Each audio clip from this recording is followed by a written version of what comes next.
Bismillahirrahmanirrahim. Assalamualaikum warahmatullahi wabarakatuh. Baiklah, langsung saja untuk pertemuan ke-9 kali ini, pekan ke-9 ya. Kami dari kelompok 1 akan menjelaskan, memaparkan tentang bab 15 dan 16, yaitu yang pertama tentang bab 15, tentang analisis data kuantitatif, pengujian hipotesis. Untuk kelompok 1 sendiri beranggotakan oleh Mbak Rizka Putri Pranandari, kemudian Mas Rizwanda Imawan, dan juga saya sendiri Sila Ilmundita. Untuk bab 15 akan saya paparkan terlebih dahulu, dan untuk bab 16 akan dilanjutkan oleh Mbak Rizka juga Mas Rizwanda. Langsung saja untuk slide selanjutnya. Di sini ada tujuan pembelajaran. Yang pertama, di mana setelah menyelesaikan bab 15, kita seharusnya dapat untuk mendiskusikan kesalahan tipe 1, kemudian kesalahan tipe 2, dan juga tentang kekuatan statistik. Kemudian yang kedua, menguji hipotesis menggunakan teknik statistik yang sesuai. Lalu yang ketiga, mendeskripsikan data pergudangan dan pertambangan, kemudian juga riset operasi. Lalu yang keempat, menjelaskan paket perangkat lunak yang berguna untuk analisis data kuantitatif. Masuk slide selanjutnya, di sini ada pengantar. Pada bab ini kita akan membahas pengujian hipotesis. Ya, pertama-tama kita akan memperhatikan kesalahan tipe 1, kemudian kesalahan tipe 2, dan kekuatan statistik.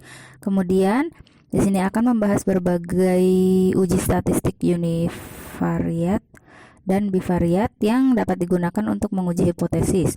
Kemudian yang ketiga, kita akan kembali ke kasus Excelsior Enterprises dan menggunakan hipotesisnya, kemudian dikembangkan di bab sebelumnya, Kemudian masuk slide selanjutnya. Di sini ada kesalahan tipe 1, kesalahan tipe 2, dan kekuatan statistik. Tujuan pengujian hipotesis adalah untuk menentukan secara akurat apakah hipotesis 0 dapat ditolak untuk mendukung hipotesis alternatif. Berdasarkan data sampel, peneliti dapat menolak hipotesis 0 dengan tingkat kepercayaan tertentu.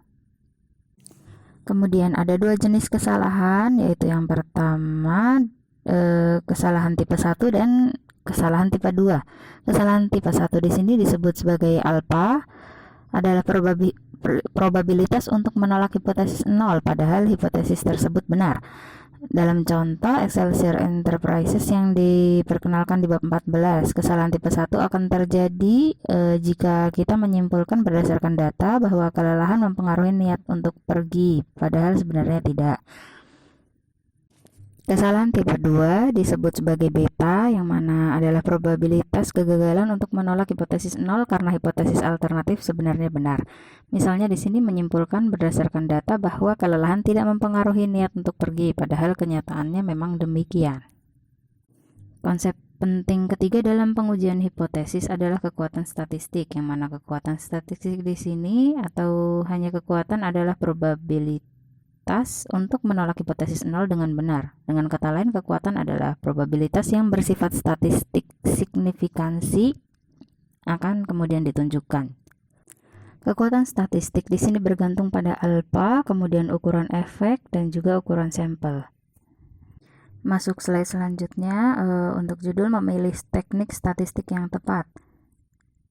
Setelah memilih tingkat signifikansi statistik yang dapat diterima untuk menguji hipotesis, langkah selanjutnya adalah memutuskan metode yang tepat untuk menguji hipotesis. Pilihan teknik statistik yang sesuai sangat bergantung pada jumlah variabel independen dan dependen yang Anda periksa, dan juga skala pengukuran, metrik atau non-metrik variabel Anda. Teknik statistik univariat digunakan saat Anda ingin memeriksa hubungan dua variabel. Misalnya jika Anda ingin menguji pengaruh jenis kelamin terhadap jumlah batang permen yang dimakan siswa per minggu. Kemudian untuk menguji hipotesis tentang satu min, di sini sampel uji T digunakan untuk menguji hipotesis bahwa rata-rata populasi dari mana sampel diambil sama dengan standar pembanding. Kemudian di sini cara untuk memutuskan apakah ada perbedaan yang signifikan antara mahasiswa dari universitas Anda dan mahasiswa secara umum bergantung pada 3 aspek. Yang pertama, nilai rata-rata sampel 36,2 jam, kemudian nilai standar perbandingan 32 jam, dan tingkat ketidakpastian tentang seberapa baik rata-rata sampel mewakili populasi min. Kemudian selanjutnya di sini menguji hipotesis tentang dua cara terkait. Dalam uji T untuk sampel berpasangan akan ada dua observasi untuk setiap karyawan. Satu sebelum pelatihan dan satu lagi setelah pelatihan. Tes peringkat bertanda tangan Wilkerson adalah tes non-parametrik untuk memeriksa perbedaan yang signifikan antara dua sampel terkait atau pengukuran berulang pada suatu sampel. Ini digunakan sebagai alternatif untuk uji T sampel berpasangan ketika populasi tidak dapat diasumsikan terdistribusi normal. Kemudian tes NEMAR adalah metode non-parametrik yang digunakan pada data nominal. Ini menilai signifikansi perbedaan antara dua sampel dependen ketika variabel yang menarik dikotomis. Ini digunakan terutama di before after study untuk menguji efek eksperimental. Kemudian selanjutnya menguji hipotesis tentang dua cara yang tidak berhubungan. Di sini sampel independen t-test dilakukan untuk melihat apakah ada perbedaan yang signifikan dalam mean untuk kedua kelompok dalam variabel yang diminati. Itu adalah di sini nominal variabel dalam mean untuk kedua kelompok dalam variabel yang diminati di sini dibagi menjadi dua subkelompok. Misalnya perokok dan bukan perokok, kemudian karyawan di departemen pemasaran dan mereka yang di departemen akuntansi. Kemudian selanjutnya menguji hipotesis tentang beberapa cara. Sehubungan dengan uji T parsial, analisis variance ANOVA di sini membantu untuk memeriksa perbedaan rata-rata yang signifikan di antara lebih dari dua kelompok pada variabel dependen berskala, interval atau rasio. Kemudian tidak bijaksana juga untuk menggunakan beberapa uji T. Di sini mengambil dua kelompok sekaligus karena semakin besar jumlah uji T yang dilakukan, maka semakin rendah kepercayaan yang dapat kita berikan pada hasil. Namun untuk beberapa tes seperti tes CAFE, tes Duncan Multiple Range, kemudian tes Tukey, tes Student-Newman-Curl di sini tersedia dan dapat digunakan sebagaimana mestinya untuk mendeteksi di mana tepatnya perbedaan mean terletak. Untuk slide selanjutnya di sini ada analisis regresi sederhana yang mana digunakan dalam situasi di mana satu variabel independen dihipotesiskan mempengaruhi satu variabel dependen. Misalnya, asumsikan bahwa kami mengusulkan bahwa kecenderungan untuk membeli suatu produk hanya bergantung pada persepsi kualitas produk. Dalam hal ini kita harus mengumpulkan informasi tentang persepsi kualitas dan kecenderungan untuk membeli suatu produk. Untuk koefisien determinasi memberikan informasi tentang kesesuaian model regresi. Ini adalah ukuran statistik tentang seberapa baik garis regresi mendekati titik data nyata. R-square di sini adalah persentase variabel dependen yang dijelaskan oleh variasi variabel independen. Jika R-square adalah 1, maka model regresi dengan menggunakan kualitas yang dipersepsikan dengan sempurna memprediksi kecenderungan untuk membeli. Dengan kata lain, model regresi menyesuaikan data dengan sempurna. Kemudian di sisi lain, jika R-square adalah 0, tidak ada variasi kecenderungan membeli yang dapat dikaitkan dengan variabel independen persepsi kualitas. Ide dasar dari analisis regresi berganda mirip dengan analisis regresi sederhana, hanya dalam kasus ini kami menggunakan lebih dari satu variabel independen untuk menjelaskan varian dalam variabel dependen. Analisis regresi berganda adalah teknik multivariat yang sangat sering digunakan dalam penelitian bisnis. Analisis regresi berganda memberikan cara untuk menilai secara objektif derajat dan karakter hubungan antara variabel independen dan variabel dependen. R-square di sini adalah jumlah varian yang dijelaskan dalam variabel dependen oleh prediktor. Kemudian menjelaskan tentang koefisien regresi standar di sini adalah perkiraan yang dihasilkan dari analisis regresi berganda yang dilakukan pada variabel yang telah distandarisasi. Kemudian regresi dengan variabel dummy. Di sini variabel dummy adalah variabel yang memiliki dua atau lebih tingkat yang berbeda yang diberi kode 0 atau 1. Kemudian variabel dummy di sini memungkinkan kita untuk menggunakan variabel nominal atau ordinal sebagai variabel independen untuk menjelaskan, memahami atau memprediksi variabel tak bebas. Kemudian menjelaskan tentang multikolinearitas. Di sini multikolinearitas adalah fenomena statistik yang sering ditemui di mana dua atau lebih variabel independen dalam model regresi berganda sangat berkorelasi. Cara paling sederhana dan paling jelas untuk mendeteksi multikolinearitas adalah dengan memeriksa korelasinya dalam matriks untuk variabel independen. Namun ketika multikolinearitas merupakan hasil dari hubungan yang kompleks antara beberapa variabel independen, hal tersebut mungkin tidak dapat diungkapkan dengan penelitian. Oleh karena itu, ukuran yang lebih umum untuk mengidentifikasi multikolinearitas adalah nilai toleransi dan faktor inflasi varians. Nilai batas umum adalah nilai toleransi 0,10 yang sesuai dengan FIF 10. Multikol di sini bukan masalah yang serius jika tujuan dari penelitian ini adalah untuk memprediksi atau meramalkan nilai variabel dependen di masa mendatang. Namun jika tujuan penelitian ini adalah untuk memperkirakan koefisien regresi individu secara andal, maka multikol di sini menjadi masalah. Dalam hal ini, kami dapat menggunakan salah satu atau lebih dari metode berikut untuk menguranginya. Yang pertama, mengurangi himpunan variabel bebas menjadi himpunan yang tidak kolinear. Kemudian menggunakan cara yang lebih canggih untuk menganalisis data seperti regresi Wright.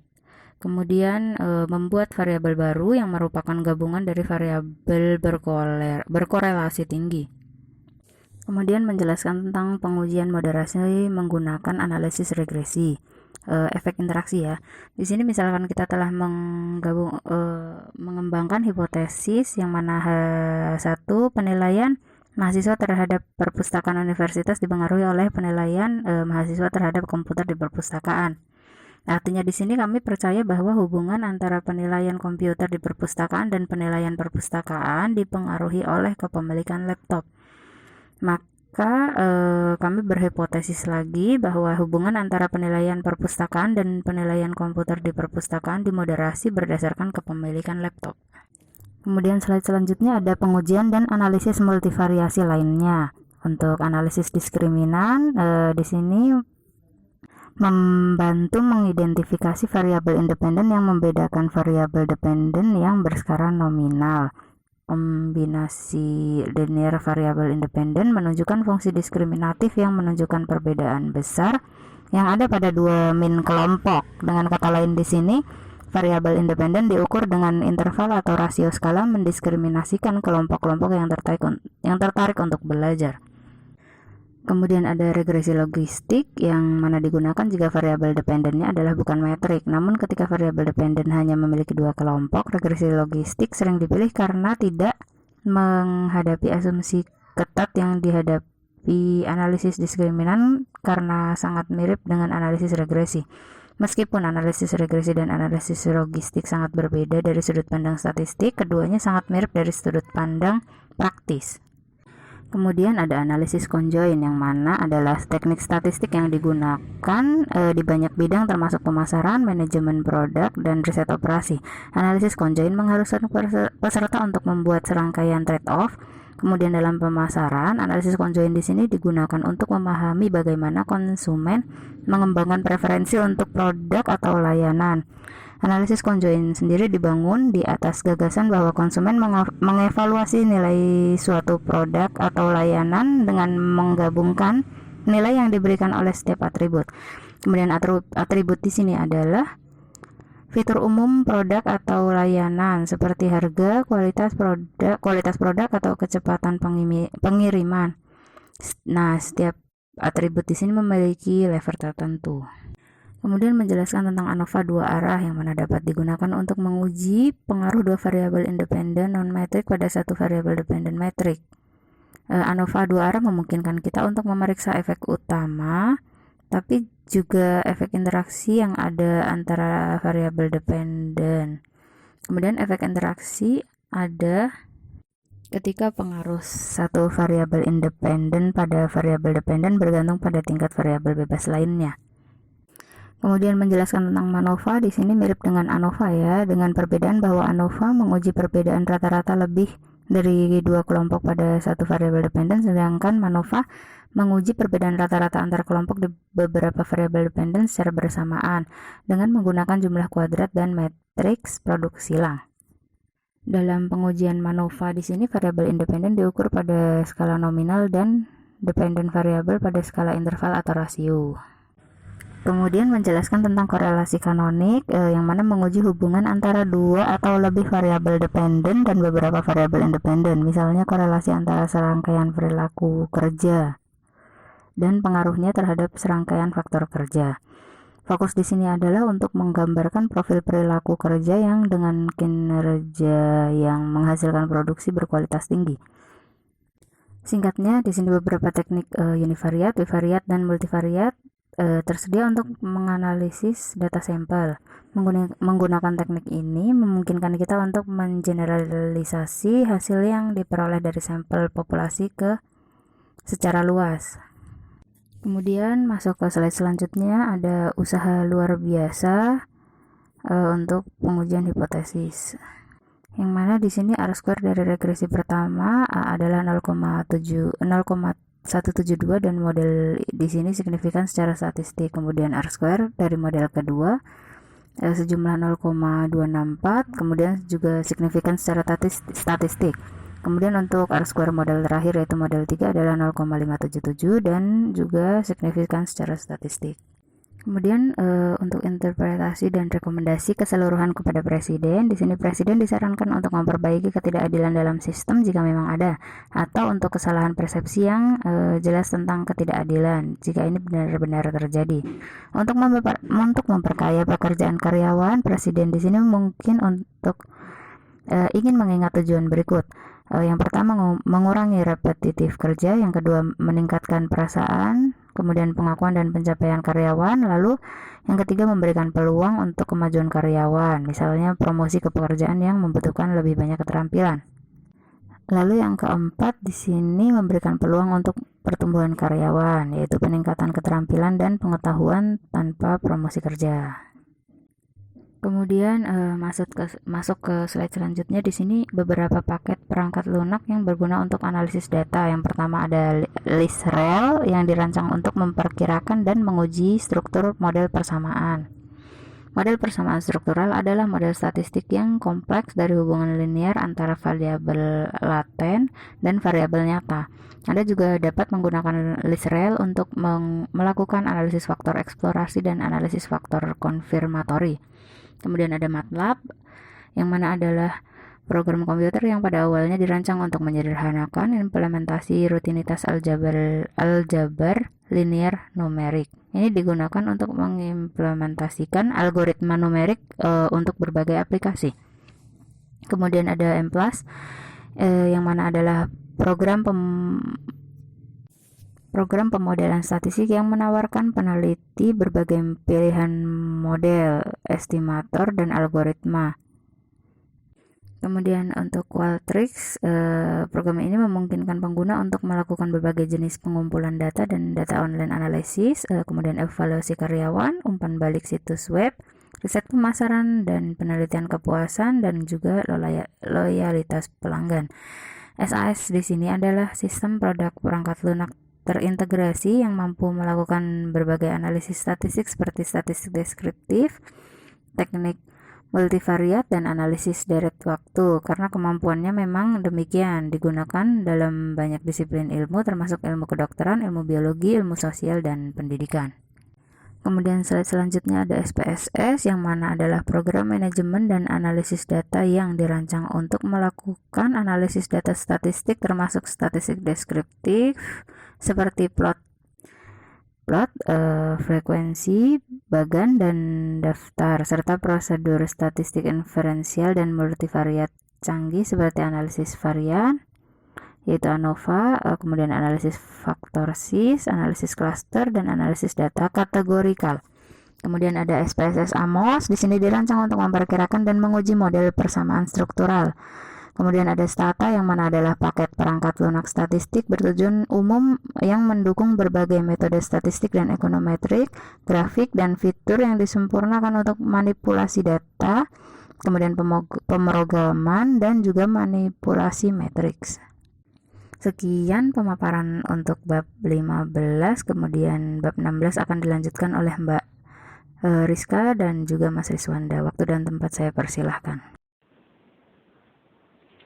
Assalamualaikum warahmatullahi wabarakatuh. Kali ini saya akan mempresentasikan materi dari bab 16, yaitu analisis data kualitatif. Yang pertama adalah pengantar.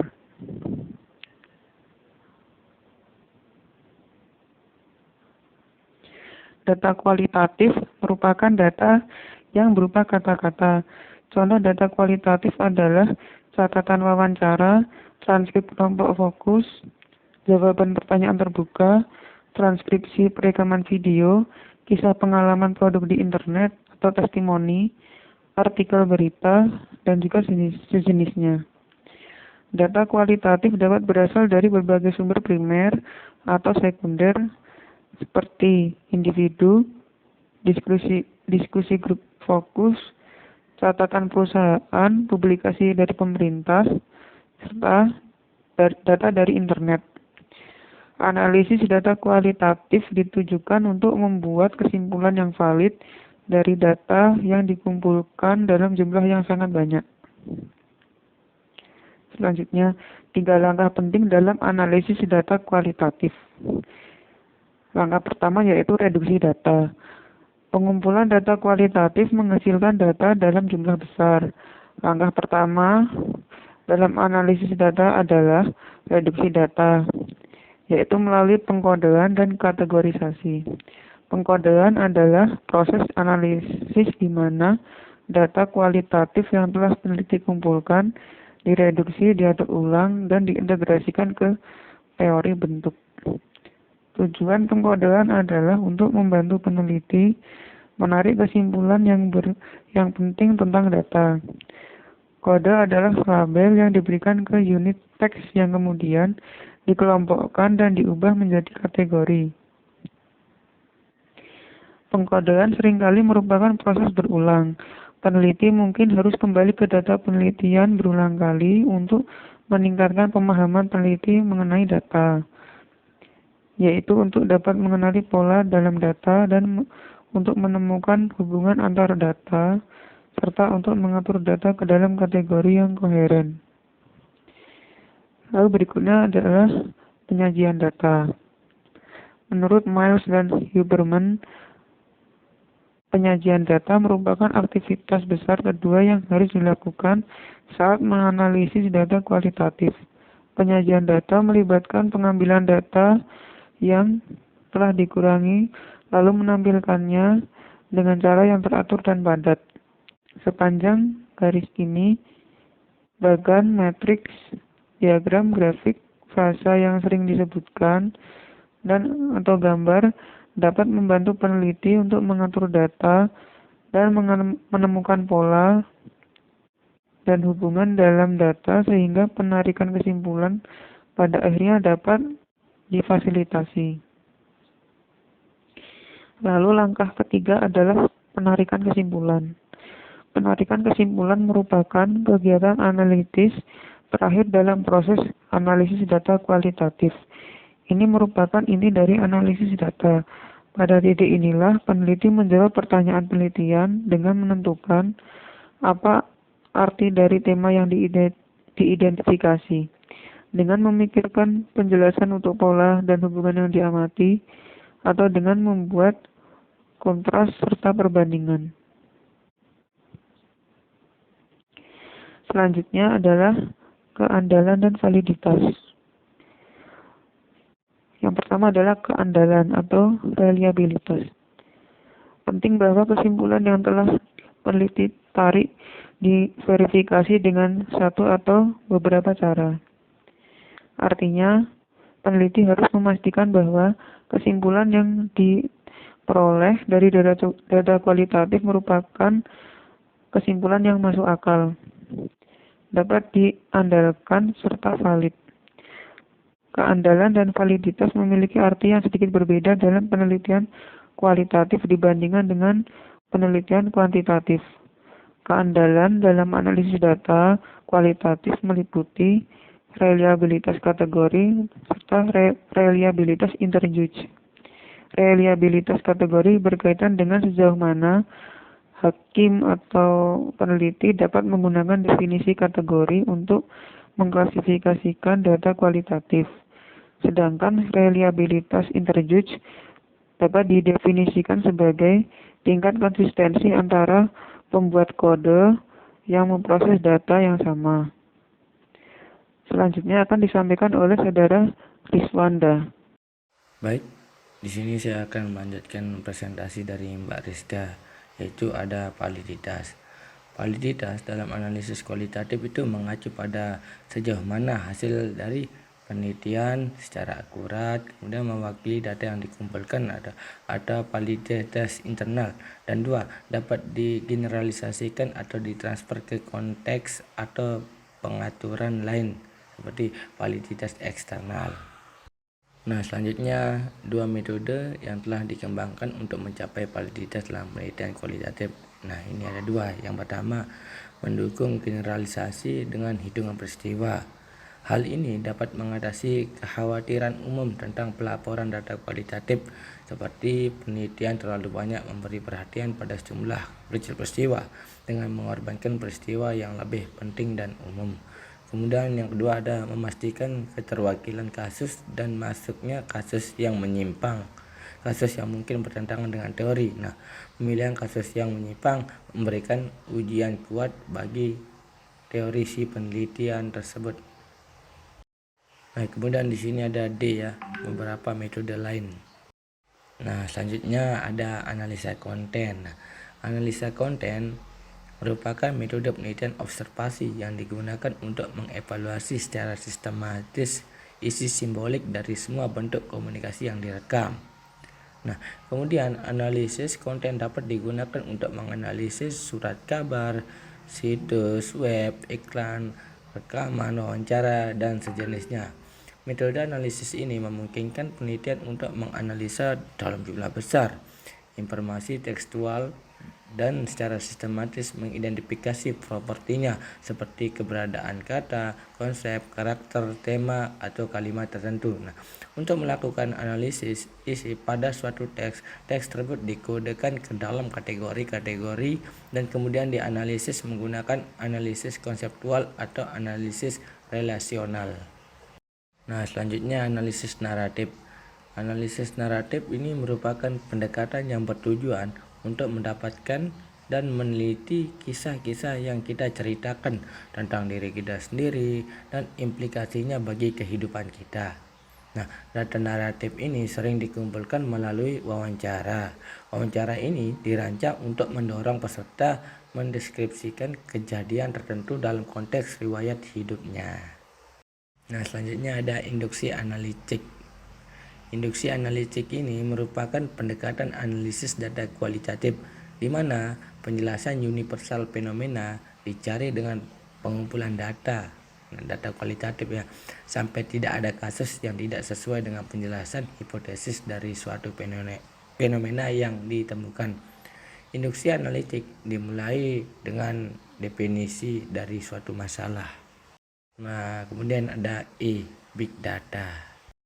Nah, big data atau data besar merupakan istilah populer saat ini yang umum digunakan untuk menggambarkan pertumbuhan eksponensial dan ketersediaan data dari sumber digital di dalam dan di luar organisasi. Nah, istilah aslinya terkait dengan volume data yang tidak dapat diproses dan dianalisa secara efisien dengan metode dan alat tradisional. Definisi asli big data berfokus pada data terstruktur.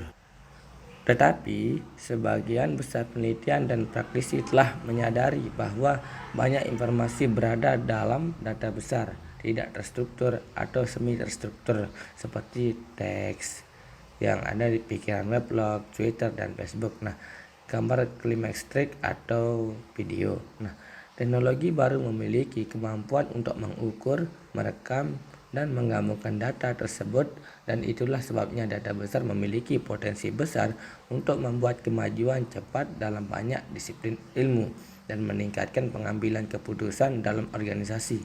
Nah, karakteristik utama dari big data adalah memiliki volume yang besar dan variasi kecepatannya juga banyak, di mana volume mengacu pada jumlah data. Nah, kemudian variasi itu mengacu pada berbagai jenis data. dan kecepatan mengacu pada kecepatan kesediaan data dari proses bisnis atau jaringan sosial, kemudian perangkat seluler dan sejenisnya. Mungkin hanya itu yang dapat kami sampaikan, kurang lebihnya mohon maaf. Assalamualaikum warahmatullahi wabarakatuh.